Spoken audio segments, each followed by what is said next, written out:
j'ai envie de lui laisser le bénéfice du tout. Et c'est le Real Madrid. Tant qu'en février, je ne vois pas ce genre de performance, moi, je reste avec Carlo Ancelotti, surtout quand on voit que il a énormément à nous laisser. Donc moi, je resterai avec Carlo Ancelotti. Ah oui, pour Ribéry, qui va arriver devant Casillas. Vas-y, mon petit. Il est dedans. Le premier but de Ribéry. Bonjour à tous, on espère que vous allez bien. Bienvenue dans ce nouveau débrief de Ligue des Champions. Aujourd'hui, on va débriefer le Real Madrid face à Liverpool. Plutôt Liverpool face au Real Madrid, puisque ce match s'est joué à Anfield. Et c'est terminé sur le score de 2-0. On vous présente le sommaire, la défaite de trop. Et puisque le Real Madrid a encore une fois perdu une grosse défaite en Ligue des Champions, même si le score n'est que de 2-0, il y a beaucoup de choses à dire sur le contenu. Après, on parlera de l'avenir de Carlo Ancelotti qui était déjà remis en question depuis plusieurs semaines. Et là, après cette défaite, c'est pas quelque chose qui va arranger l'avenir de l'entraîneur italien. Et pour finir, on parlera de Arne Slot et de son équipe Liverpool, Arnaud à la conquête, son équipe qui a réalisé un début de saison incroyable. On en parlera en toute fin d'émission. Malik, je sais que t'es chaud, je sais que t'as vu le match, que t'as pas mal de choses à dire. Je te laisse commencer, j'ai commencé hier sur le Paris Saint-Germain. Ok, je crois que t'allais commencer. Sorry, excusez-moi, je suis un peu perturbé. Non, mais plus sérieusement, du coup, sur la défaite de trop, ouais. C'est ça? Ben, moi, je trouve... On va me dire peut-être que je suis fou, que je suis pas assez exigeant, surtout si c'est des fans du Real Madrid qui regardent la vidéo. Mais pour moi, non.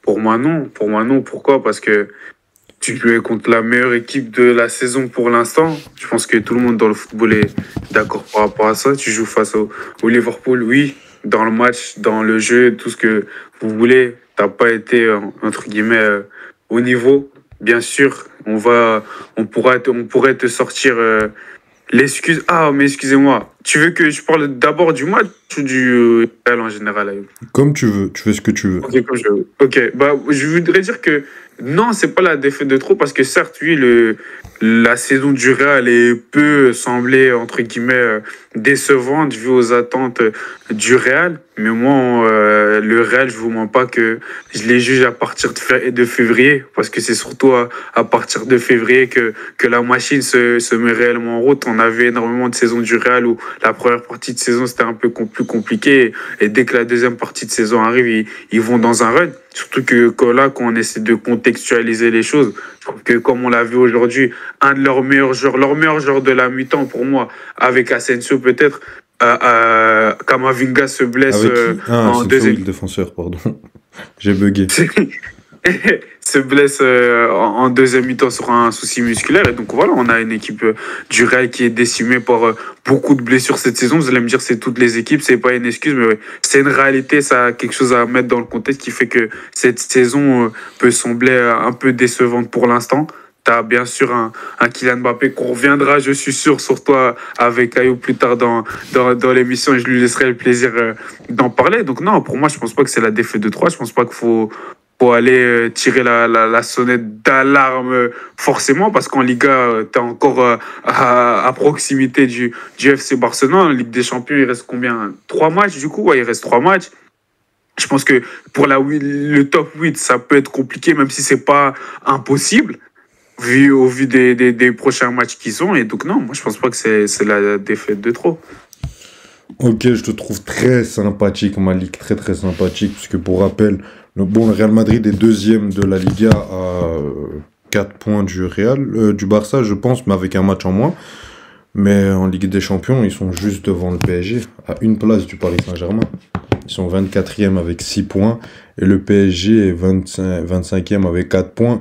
Et ça me fait rire quand je vois l'agressivité, la véhémence qu'on a envers mon club, qui est juste derrière le Real Madrid, et quand je vois la douceur qu'on a envers le Real Madrid, surtout quand on voit la différence de calendrier. De ma part, du coup. Non, de ta part et de la part de beaucoup de monde, de beaucoup. T'es pas le seul, mais t'es dans le panier. Je pense que le Real Madrid, ils vont se faire insulter. Hein. D'accord. Ouais, j'ai pas l'impression. Ouais, ils vont se faire bien sûr critiquer et tout. Hein. Mais bon, c'est le Real Madrid, on va se calmer. Deuxième, ok, d'accord. Mais à juste titre aussi. Oui, à juste titre, bien sûr, bien sûr. Je demande pas qu'ils se fassent insulter comme le PSG. L'historique, montre qu'on peut plus leur faire confiance que vous. Ils ont 15 Ligues des Champions. Le bénéfice du tout doit Je être peux finir ou pas? Ils ont 15 Ligues des Champions de plus que nous, donc on va se calmer, je suis d'accord. Mais je trouve qu'on est très tendre avec eux. Voilà, moi sur le match, honnêtement, parce que je vais revenir sur le match avant de répondre à est-ce que c'est la défaite de trop. Ce match, il est clownesque. Tu sais, hier, on a parlé du PSG, on a oublié de dire que tu avais une équipe du Bayern qui n'était pas incroyable. Hein. Mais là, j'ai la même sensation. J'ai la sensation que tu avais un Liverpool qui a fait ce qu'il fallait faire, qui n'a pas appuyé, qui n'a pas mis l'accélérateur. Je les ai déjà vus faire de meilleurs matchs en première ligue contre Southampton. Je les ai trouvés plus forts. T'en as plein des matchs comme ça. J'ai l'impression que leur tête était plus à dimanche à City pour mettre 11 points d'écart au classement que ce soir en Ligue des Champions. Parce que là, ils ont 15 points, c'est bon, ils sont officiellement qualifiés pour les huitièmes de finale. Non, mais honnêtement, c'est ce match-là, du côté du Real Madrid, puisqu'on va parler de Liverpool après, c'est une honte. C'est une honte, mais à tous les niveaux. Que ce soit sur le plan tactique, que ce soit sur le plan individuel. Toi, tu me parles de Camavinga, c'est bon. Oui, ça a été bon dans quelques relances, etc. Ça n'a pas été mauvais. Mais sur le plan tactique, ça a été très difficile. Et heureusement que tu as un Courtois qui te sauve pas mal de parades, parce que sinon, ça finit à 3, 4, voire 5-0. Et sans forcer. Puisque là, défensivement, tu as une équipe du Real qui se perd. Limite le meilleur aujourd'hui a été Valverde à droite, puisque il bloquait bien, et encore, c'est encore une chance que tu as un bon défenseur parmi les 4 sur l'alignement défensif, sur les 1v1, ils sont toujours en retard.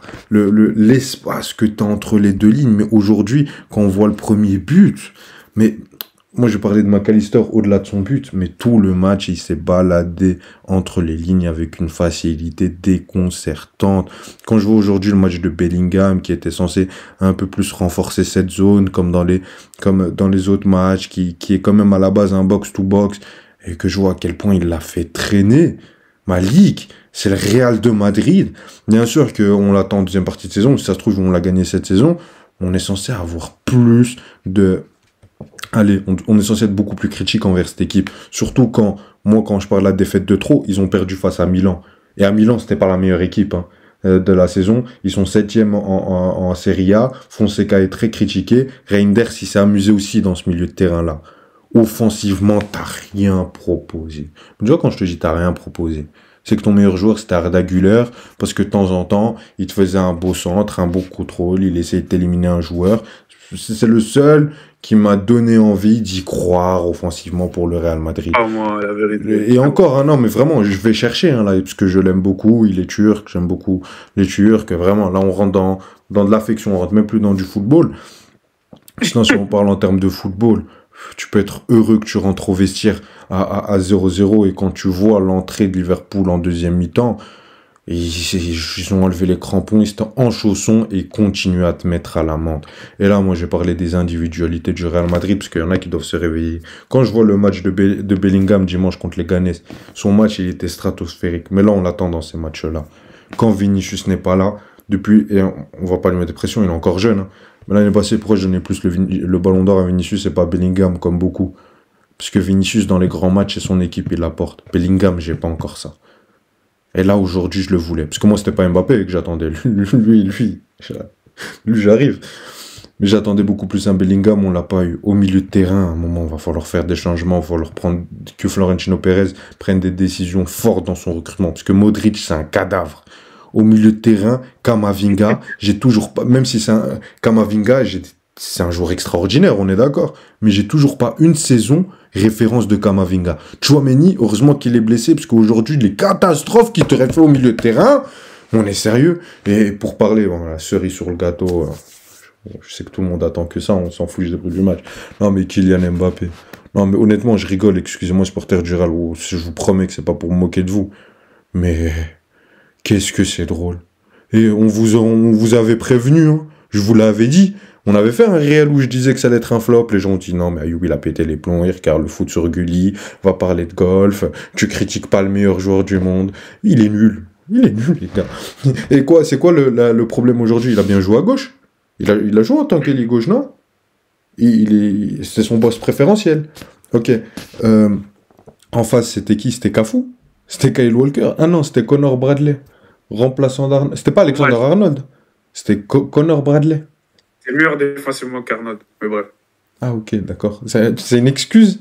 Il l'a pocket. Non, Il l'a mangé. Il n'a pas fait une différence. Il n'a complet. pas fait une différence pendant 90 minutes. Pendant tout le match, il t'a pas éliminé un joueur. Il n'a pas un tir dangereux. Il n'a pas un appel intéressant. Physiquement, mentalement, il est au fond du gouffre. Tactiquement, il n'a jamais évolué. Et pourtant, il a eu des coachs qui lui ont appris beaucoup de choses. Mais le mec, il s'est reposé sur ses qualités. On l'a trop vendu comme étant je sais pas qui. Et même si on l'a trop vendu comme je ne sais pas qui, peut-être que c'était pas le crack qu'on pensait qu'il allait être. Je suis désolé. Mais moi, tu sais, je regardais le match, j'avais des flashbacks du Mbappé de Monaco. Si un jour, on m'avait dit que ça allait devenir ce joueur-là, mais Malik, je n'aurais pas mis 1 euro, ne serait-ce que pour l'imaginer. Quand je vois le mec que c'était à la Coupe du Monde 2018, et aujourd'hui, c'est ça Mbappé. C'est ça le joueur le plus bankable au monde. C'est ça le joueur le plus suivi au monde qui joue encore aujourd'hui dans les 5 grands championnats. Je parle pas de Ronaldo, de Messi. Mais c'est ça votre joueur. C'est ça Kylian Mbappé. Les défenseurs, ils ont même plus peur de lui. Connor Bradley, ok, il est meilleur défensif. Ah, commence pas. Il regardait dans les yeux.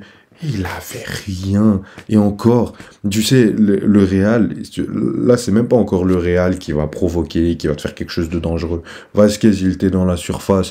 T'as Robertson qui a défendu comme un footballeur amateur, qui leur a donné un penalty. Mais comme le mec, mentalement, il y croit plus. Pour lui, c'est fini. Il te l'a raté. Il te l'a raté, mais d'une manière, je crois qu'il avait même pas envie de le tirer, Malik. Mais c'est ça. Moi, juste pour Désolé, compléter sur le penalty, après je te laisse finir sur non, je suis très long, j'ai fini. C'est que avant ce penalty, tu peux appeler mon frère Ayoub. Je lui disais pendant 10 minutes, dès qu'il y avait ce penalty, si c'est Mbappé qui tire, il va le rater. Il va le rater. Il va le rater. Et comme tu l'as dit, juste comment il a tiré, il voulait attendre de voir où le gardien il allait bouger, sachant que Keller, c'est un très très bon gardien. C'est un backup, mais je crois que c'est le meilleur gardien backup de l'histoire. Étant fan de Chelsea, ayant joué des finales contre ce type, sachez que non, je t'assure, je te l'assure. Mais oui, non, tu dis ça parce que t'es traumatisé par rapport à l'année passée. Avant qu'il tire ce penalty, j'étais sûr à 100% qu'il allait rater et il l'a raté et c'est grave et c'est vraiment dû à ce manque de confiance, comme tu l'as dit, qui est pas inexplicable, mais qui est là depuis limite depuis l'Euro. Mais moi, j'ai même pas envie de réappuyer sur Mbappé, tu l'as assez fait, Ayoub. Mais juste pour non, compléter, c'est pas fini. par rapport à ce que pour compléter ce que tu dis sur le Real, voilà leur match catastrophique, etc., c'est que moi, malgré ce match catastrophique, parce qu'on a déjà vu le Real Madrid faire énormément de matchs à l'extérieur, horrible en Ligue des Champions, c'est que tu vas me dire, je suis devenu toi, Ayoub, c'est moi qui parle en si maintenant. C'est qu'à la fin de la journée, ils ont eu un penalty où ils pouvaient égaliser dans un match où ils étaient jamais censés être là. Ou comme tu le dis, ça devait même 4-0 à la mi-temps. Et ce truc, le Real Madrid, ils l'auront toujours en Ligue des Champions. Et tant qu'ils l'auront, ils seront toujours une menace. Et c'est pour ça que, franchement, tant que je vois pas un Real Madrid à ce point dans le trou en février, moi-même, en tant que fan du Real Madrid, d'office, les fans, ils prennent plus les trucs à cœur. Nous, on voit d'un truc bien plus extérieur. Mais je verrai pas cette situation à ce point alarmante. Bien sûr, des choses doivent changer. Mais comme j'ai dit, quand on recontextualise les choses, les blessures, les nananilés, etc., le Mbappé, qui est plus qu'une déception depuis qu'il est arrivé au club. Et est-ce qu'on se dit que Mbappé va continuer comme ça jusqu'à la fin de la saison? C'est aussi les questions à se poser. Je pense pas que c'est le temps de tirer la sonnette d'alarme, mais je pense qu'on peut passer du coup au sujet d'après. C'est que je pense pas qu'il est temps de virer Ancelotti. Bien sûr, c'est le Real Madrid, c'est l'exigence. Pérez, c'est le Real Madrid tout simplement. Tu es dans le meilleur club du monde, faut gagner. Des performances comme ça ne peut pas arriver. Je pense qu'on peut laisser un peu le bénéfice du doute à Carlo Ancelotti parce qu'avec l'équipe avec laquelle il a gagné l'année passée, où personne, je pense, se disait qu'il allait gagner 109, etc., j'ai envie de lui laisser le bénéfice du doute. Et c'est le Real Madrid. Tant qu'en février, je ne vois pas ce genre de performance, moi, je reste avec Carlo Ancelotti, surtout quand on voit que il a énormément de blessés. Donc moi, je resterai avec Carlo Ancelotti et quand les blessés reviendront, on fera les bilans. si j'étais à la tête ou fan ou socios du Real Madrid, c'est ce que je dirais en tout cas. Donc, en tout cas, moi, Malik, je te trouve très sympa envers l'ami Carlo Ancelotti. Juste pour rappeler, hein, cette saison, les mauvais résultats du Real Madrid, il y en a pas mal. Ah oui, et juste avant, t'as trois matchs encore en phase de ligue. T'as Ouais, l'Atalanta à l'extérieur. L'Atalanta qui fait un très très très bon début de saison. T'as Salzbourg qui est beaucoup plus abordable. Et t'as Brest à l'extérieur. Donc la qualif, je pense qu'ils l'obtiendront quand même dans les 24. Le top 8, on peut l'oublier, mais ça semble assez difficile. Mais pour parler des défaites notables, ben, t'as ce soir 2-0 face à Liverpool. T'as le 3-1 face à l'AC Milan où tu te fais balader. T'as le 1-0 face à Lille où tu vois pas le jour. Et surtout, t'as le 4-0 en- à domicile face au Barça. Mais un Barça qui est dans le trou financier, qui a aussi, t'as parlé des blessures du Real. Eux, ça fait un moment qu'ils enchaînent les blessures. Bon, c'est pas comme toi cette saison, mais ça reste quand même énorme. Donc, la vérité, Malik, moi j'ai vu des entraîneurs être virés pour moins que ça. Je me rappelle d'un Rafa Benitez qui a été viré en 2015-2016 après une victoire 10-2 face au Rayo Vallecano. Mais comme on voyait qu'il y avait trop de grosses défaites qui s'enchaînaient, il a été viré. Et aussi, parce que dans le management, ça passe pas. Je pense que c'est surtout ça qui sauve Carlo Ancelotti. Mais quand t'es le aussi, Real s'il a Madrid... fait les autres saisons quand même. Ouais. Oui, non, mais moi je te dis pas que, bien sûr, Carlo Ancelotti c'est Carlo Ancelotti, c'est pour ça que je ne dis pas qu'il faut le virer. Moi je veux ouvrir le débat, parce que c'est un débat qui existe en Espagne, hein. T'en as qui sont Non, intransigeants. c'est sûr, depuis le début de la saison. Ouais. C'est pas moi qui l'ai inventé, hein. Parmi les socios, mais au-delà des médias, hein, parmi les socios, t'en as qui disent Carlo Ancelotti il se casse. Moi maintenant, Beaucoup l'aiment pas, c'est vrai. je prendrai un peu plus de pincettes, j'attendrai quand même décembre, parce qu'aussi le contexte pour lui n'est pas facile. Il a perdu son meilleur milieu de terrain, puisque bon, Modric n'est plus le Modric qu'il était. Tchouaméni sans Kroos, c'est plus personne. Et déjà avec Kroos, il y avait des moments où c'était difficile, même si pour moi les 6 derniers mois de la saison dernière sont très bons. Camavinga s'est toujours pas révélé. Valverde, qui est censé être très bon, t'es obligé de le mettre à d'autres postes à cause des blessures. T'as eu pas mal de blessures. Et surtout, t'as le cas Mbappé qui vient fragiliser ton attaque, qui vient perturber ton groupe, peut-être pas à l'intérieur, on ne sait pas ce qui se passe en interne, mais en tout cas sur l'aspect médiatique. Donc moi, j'aimais beaucoup de doutes. J'aimais encore beaucoup de doutes. Quant au fait de s'il faut garder Ancelotti ou non, et de toute façon, c'est pour le remplacer par qui? On sait très bien qui sera son successeur et que ce sera Zinedine Zidane. Donc maintenant, pour Tu moi... penses? Bah oui, oui. Tu penses qui d'autre? Tu penses que là, s'il vire Ancelotti cette saison, c'est Zidane qui va le remplacer? Tu penses que ça va être qui d'autre? Ça va être Galtier? Je sais pas, mais j'ai pas l'impression que Zidane il veut retourner coacher le Real, je t'avoue. Surtout quand il voit la situation en équipe de France un peu, où il se dit que peut-être que Non, pourrait je pense revenir pas. Je pense comme pas. lui, tu vois. Parce qu'en équipe de France, vu ce que lui a fait, comment il s'appelle? Noël Le Graët, je pense qu'il l'a encore là. Et quand il voit la situation où le mec là qui a la présidence de la FFF, c'est toujours. Diallo. C'est Philippe Diallo, c'est toujours. C'était le coprésident, ou bref, c'était quand même un mec du staff. Donc ça reste Deschamps le président. Bah, je pense pas qu'en équipe de France, pour le moment, Zidane est d'actualité, même s'il devrait, hein, selon nous. Au-delà de ça, je pense qu'il a encore ce challenge, il veut encore coacher le Real, Ben, je pense encore même pas que c'est pas dépanner et encore tout. ce challenge, c'est que le mec, il a cette passion, ok, on va reprendre le Real, je peux relancer Mbappé, Bellingham, il a des posters de moi dans sa chambre, je peux en faire, c'est déjà une star, hein, Bellingham, hein, on en parlait pour le Ballon d'Or, mais je peux en faire un step au-dessus, la saison prochaine on va récupérer Rodri, c'est le meilleur 6 du monde, tu vois, je regarde quoi faire. Je pense que, parce que si c'est cette saison, ou alors je pense qu'on attend 2025, enfin l'été 2025, pour prendre Xabi Alonso. Mais du coup, dans tous les cas, faudrait pas Ouais, genre virer moi je vois plus un truc comme ça, si Carlo Ancelotti part, c'est... Ouais, mais Xabi Alonso, il va pas venir maintenant, il va venir en décembre. Et tu vois ce que je veux dire? Donc moi, je pense que ce serait plutôt Zidane, ou en tout cas, bref, peu importe, en tout cas, on n'a pas d'infos. Mais dans tous les cas, je pense qu'il faudrait quand même laisser un peu plus de temps à Carlo Ancelotti, puisque le contexte ne lui est pas du tout favorable, et je vois pas beaucoup de coachs qui pourraient survivre dans ce marasme. Ouais. Et surtout que t'es qu'à une victoire d'être à un point du Barça. Même si c'est un match contre Valence, donc il n'y a rien de sûr. T'as encore un déplacement à faire à l'Athletic Bilbao. Donc on ne dit pas encore que la course au titre est totalement relancée, mais ta saison n'est pas morte. T'as eu beaucoup de blessés. On a parlé d'Mbappé en mal, mais faut pas oublier que c'est Kylian Mbappé. Malgré moi qui a critiqué, qui a dit que c'était un flop, mais un monde où Mbappé se réveille en décembre et commence à empiler les buts et commence à être bon, commence à se trouver avec Vinicius, que Bellingham prenne encore plus d'ampleur comme il avait la saison dernière, que Arda Güler devienne un monstre et que je sais pas, Kamavinga s'affirme au milieu de terrain, bah, ton équipe elle change complètement, elle change du tout au tout. Mais de toute façon, moi je vais te dire Malik, même si t'as ça, pour moi la saison du Real Madrid, je ne vais pas dire qu'elle est vouée à l'échec, mais presque. Parce que le problème c'est que c'est Militao qui s'est pété, on est d'accord? Ouais. Militao qui s'est pété, Carvajal qui s'est pété. Donc c'est-à-dire que toute la saison, t'as soit Valverde, soit Lucas Vazquez à droite. Parce que je pense pas qu'en hiver, tu vas aller chercher un back droit. Donc tu vas faire toute ta... T'es obligé. Pardon? T'es obligé d'aller chercher un Tu penses qu'ils vont aller acheter un back droit ils vont acheter qui?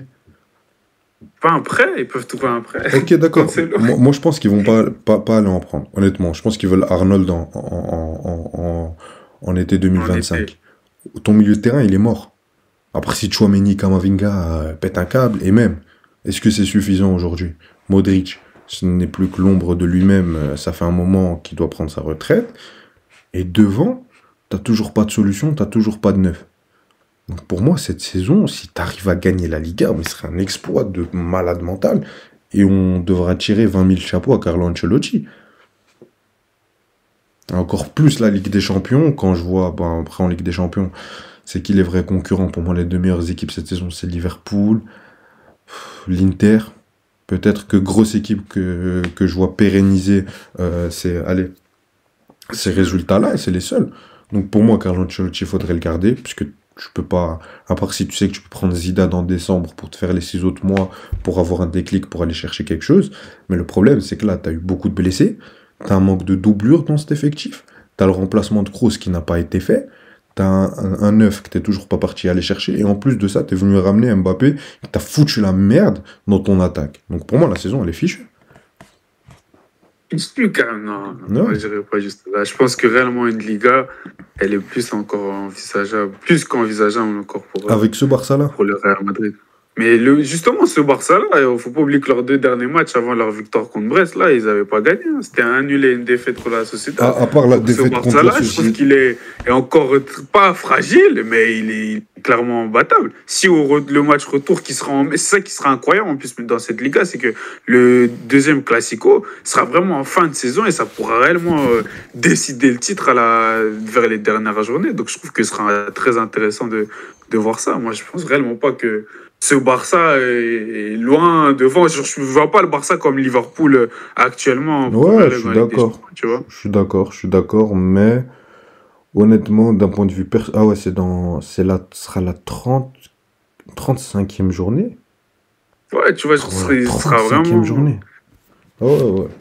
C'est abusé. Non, mais honnêtement, c'est pas pour dire qu'ils feront une saison blanche coûte que coûte. Mais regarde, Kamavinga s'est encore blessé, ça va être quoi ton milieu?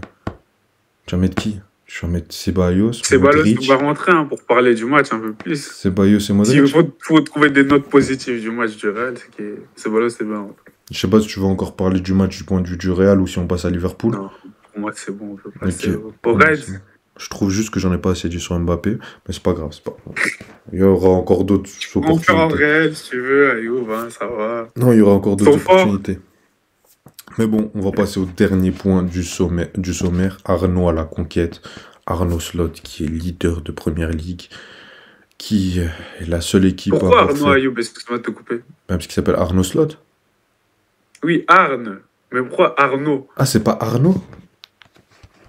Attends, tu me mets un doute là. Bref, je vais t'envoyer sur Liverpool. Ayoub, on est au boulot là, on est au travail. Tu veux qu'on nous prenne au sérieux? Je veux que les gens continuent à regarder une vidéo avec des gens qui connaissent pas le prénom de la meilleure équipe d'Europe actuellement. T'es sérieux, Ayoub? Attends, écoute-moi bien. Mais bref, je laisse continuer. Non. Écoute-moi bien, espèce d'enfoiré. Je t'ai montré le sommaire avant, tu m'as pas corrigé. Pourquoi tu me corriges en pleine vidéo? T'es vraiment une merde. Mais justement, moi je crois que tu voulais faire un jeu de mots comme t'aimes faire. Et pourquoi tu m'as pas posé la question? Bref, vas-y, parle de Liverpool et me casse pas la tête. Voilà, oui, Arne Slot, la seule équipe à avoir fait 15 points sur 15 en Ligue des Champions. Et qui va jouer dimanche face à City. Gros match pour prendre 11 points. Et c'était, si vous avez vu la preview de la LDC qu'on a fait plus tôt dans la semaine, je disais, ah, yo, voilà, là, c'est deux gros matchs pour Liverpool. Comment Aaron Slot va venir? Va-t-il mettre son meilleur 11 contre le Real, puis contre City? Et ben, j'ai l'impression qu'il a essayé de réellement mettre son meilleur 11 contre le Real, mais tellement il a un effectif deep, ben, il peut jongler. Il a mis Luis Diaz aujourd'hui. Et bien sûr, il y a Salah, Darwin Nunez, par exemple, c'était pas... non, Jota, il est blessé. Ouais, Jota, il est blessé. Gakpo, il est rentré, il a marqué. Donc, l'effectif est tellement deep, l'effectif est tellement rempli qu'il a tellement de solutions. Szoboszlai, qui avait joué titulaire ce week-end contre Southampton, c'était pas lui, c'était McAllister aujourd'hui. Donc, non, cet effectif est tellement deep. Et justement, j'avais hâte de voir comment Arne Slot allait gérer cette rotation sur ces deux gros matchs dans son début de saison. Et là, ça a payé vu qu'il a gagné contre le Real aujourd'hui. J'ai hâte de voir ce qu'il fera contre City. Mais pour revenir sur le match, pour moi, Liverpool, comme tu l'as dit, a de loin ne pas joué leur meilleur match de la saison. Mais ils sont venus avec la mentalité de Liverpool dans les 5-10 premières minutes du match, que ce soit en première mi-temps et en deuxième mi-temps. Parce que dès la troisième minute, quand Salah fait la récupération à Mbappé, où il perd le ballon, il part vite en compte, ça pouvait déjà être 1-0 à ce moment-là.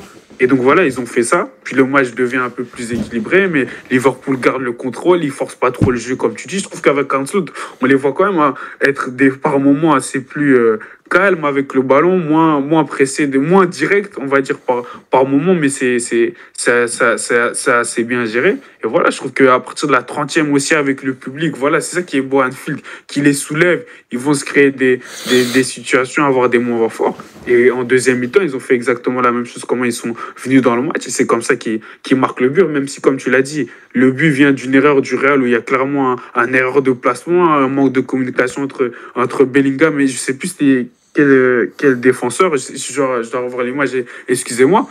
Mais voilà, je trouve que la manière dont Liverpool commence ses rencontres, ça était déjà comme ça avec Jürgen Klopp, même dans les grands matchs. Mais la manière dont ils ont commencé leur deuxième mi-temps, c'est clairement ça qui leur a fait mettre ce premier but. Et après ce premier but, franchement, j'avais aucun doute que Liverpool allait gagner ce match. Même si Mbappé mettait le but, où je dis, ouais, peut-être que ça aurait donné une autre physionomie, les Real auraient pu aller chercher un nul. Je voyais quand même Liverpool gagner au final. J'avais vu un 3-1, moi. Et la preuve, Salah, il nous rate un penalty. Je ne sais pas ce qu'il a voulu faire à allumer comme ça.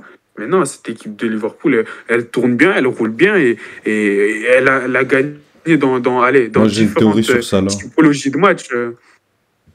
Vas-y, c'est le finir, mais je voulais juste dire que Ah, voilà, je pardon. trouve que Liverpool, sur son début de saison, a gagné dans différentes typologies de matchs, dans des matchs où ils dominent, dans des matchs où ils sont menés à l'extérieur, comme ils ont eu ce week-end face à Southampton. Dans un match aujourd'hui, ils ne jouent pas leur meilleur match contre une grosse équipe, mais ils arrivent quand même à aller chercher la victoire en savant accélérer au moment qu'il faut. Et pour ça, un En gros sachant respect accélérer, à moi, je dis. Liverpool, à En ce qu'a sachant. fait pour l'instant.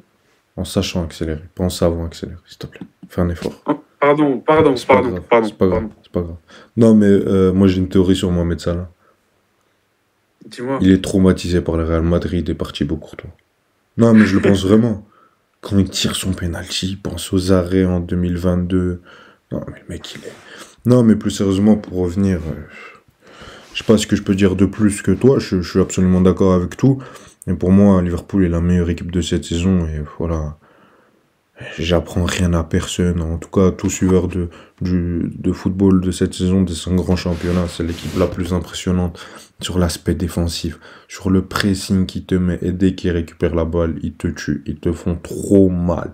Défensivement, l'assurance qu'ils te prennent, Konaté, Van Dijk, c'est beaucoup trop fort.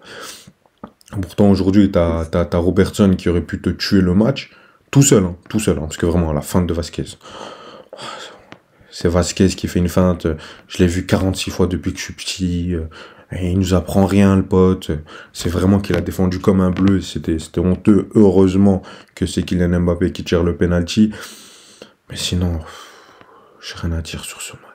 La gestion même, après, quand Mohamed Salah rate le penalty, tu vois, qu'ils sont en mode tranquille, les gars, on va dans leur surface. Ils jouaient à la baballe dans leur surface. Gravenberch, c'est l'un des meilleurs milieux de terrain de cette saison. Pareil pour McAllister. Szoboszlai, il rentre, tu vois qu'il met de l'impact. Non, t'as vraiment une superbe équipe de Liverpool. Et pourtant, quand tu vois comment cette équipe se développe, le remaniement de cet effectif, on le rappelle, mais quand Jürgen Klopp part, peu aurait parié, et moi le dernier, que Arne Slot aurait fait ce début de saison avec Liverpool. On est tout simplement choqué. Il a gardé le même effectif et il a continué à maximiser ces joueurs-là. On avait vu le travail l'année passée de Klopp avec ces milieux de terrain-là, mais là, tu as un step supérieur. McAllister, pour moi, c'est presque un joueur de classe mondiale. J'attends qu'il fasse une grosse saison et qu'il s'affirme dans ce rang-là, mais il avait eu du mal depuis son arrivée à Brighton, dû à son positionnement, parce que de temps en temps, il était 6, après c'était Endo, il jouait en 8. C'était beaucoup mieux, mais il y avait un temps d'adaptation, ce qui est logique, hein, c'est pas une critique.